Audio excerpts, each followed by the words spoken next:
It's so surprising for this area that so many people want like sand volleyball and pickleball and sport courts. It surprises me all the time, and that's why I always come out to meet with people and talk like we did, because like you never know from an initial phone conversation what someone really wants. And usually once we start talking and they're like, oh, you can do that, you can do that, and then it's like, let's just plan it out. Yeah. Like obviously everyone has a budget and there's limits to what we can do, but let's plan it out, and if it's something you really want, we'll figure out a way to make it happen.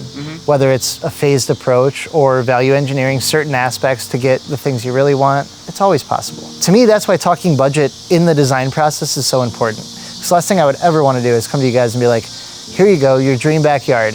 And you guys are like, awesome, but that's never happening. Yeah, right. I'm gonna win the lottery first. But I think that's neat that you make people think bigger, right? You know, hey, I initially want this because I think this is in the budget, but ideally, can you do this, this, and this? And when you say, yeah, we can absolutely do that, let's talk through it, you know, that would get me, anyone excited. Yeah, that's the TV. You should probably cut this out for Instagram, but I always tell my designers, nobody spends their last $100,000 on landscaping. If they're spending $100,000, show them something awesome. Right. Let them decide what's important, what's valuable, what's worth spending the money on, because sometimes people just don't know how important this space is going to be to them and how much of a value it can really be to their house and the way they want to entertain. So